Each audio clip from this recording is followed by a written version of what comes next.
All right, picture this. It's 19th century Pittsburgh, and you get sick. You'd probably be thrilled if a neighbor like Martha Grinder came over to take care of you. The only problem? Her kindness was just a cover for something truly terrifying. Get this, in the entire history of Pittsburgh, only 2 women have ever been officially executed, and today we're diving into the story of one of them, Martha Grinder. So you gotta wonder, how does someone known for being so compassionate end up with a nickname like Pittsburgh's Angel of Death? Well, let's get into it. On the outside, Martha Grinder was, the perfect neighbor. She was kind, she was religious, and she was always the first person to volunteer to help a sick friend. And that public face, that was her secret weapon. I mean, think about it. In that era, women were just expected to be these natural caregivers. So her being in a sick room was totally normal, comforting even. Nobody would ever suspect a thing. But that was all a performance. Behind closed doors, she wasn't helping at all. She was a tormentor who actually seemed to enjoy watching people suffer. So, the big question is, how did she get away with this for so long? Well, it all came down to this really chilling, methodical process of deception and, death. Okay, so her whole process was this terrifying 4-step cycle. First, she'd make someone just a little bit sick with a small dose of poison. Then, step 2, she'd swoop right in, playing the part of the devoted, loving caregiver. But here's the twist. Instead of actually helping, she'd just keep giving them tiny daily doses of poison, usually in their coffee or tea. This let her watch their slow, agonizing decline right up close.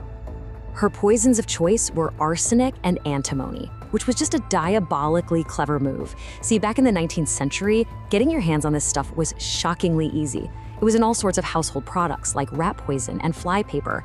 And the way these poisons work, they mimic the symptoms of common diseases.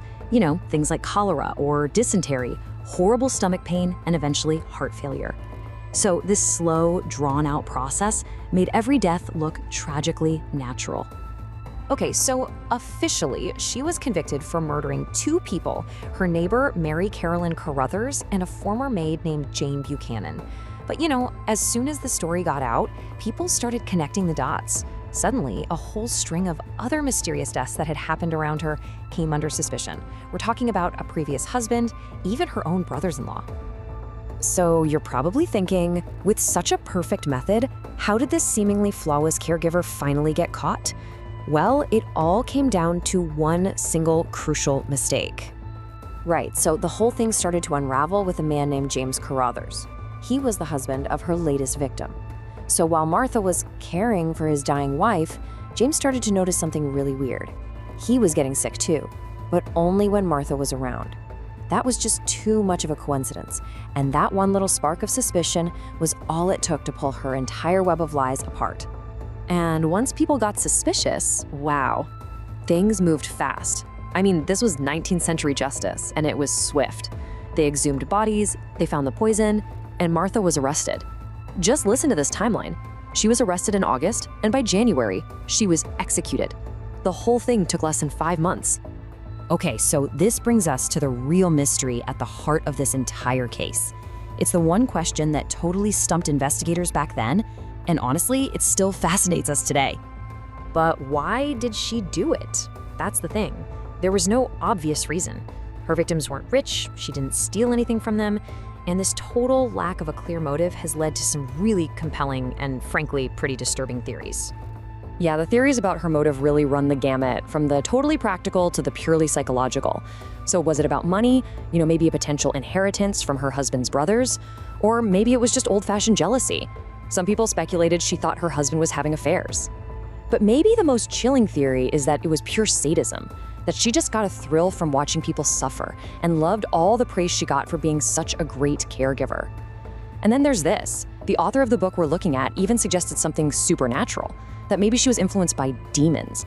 So, whatever her real motive was, what she did absolutely cemented a dark and lasting legacy. She became a permanent fixture in the city's criminal history. Just look at this newspaper quote from the time. It really captures how shocked the public was. Her case made huge headlines, calling her one of the most noted criminals of the world. And the article also mentions that her execution, her hanging, was terrible to witness. A grim end to a grim story. apparently because the gallows wasn't set up properly. And her story has absolutely endured. We're talking over 150 years later. She's not just some historical footnote. She's a true local legend, a chilling cautionary tale about the evil that can hide right in plain sight. And really, all of this leaves us with a pretty unsettling thought. Martha Grinder was seen as the absolute perfect neighbor, right up until the moment she wasn't. It really makes you wonder, doesn't it? How well do we truly know the people next door?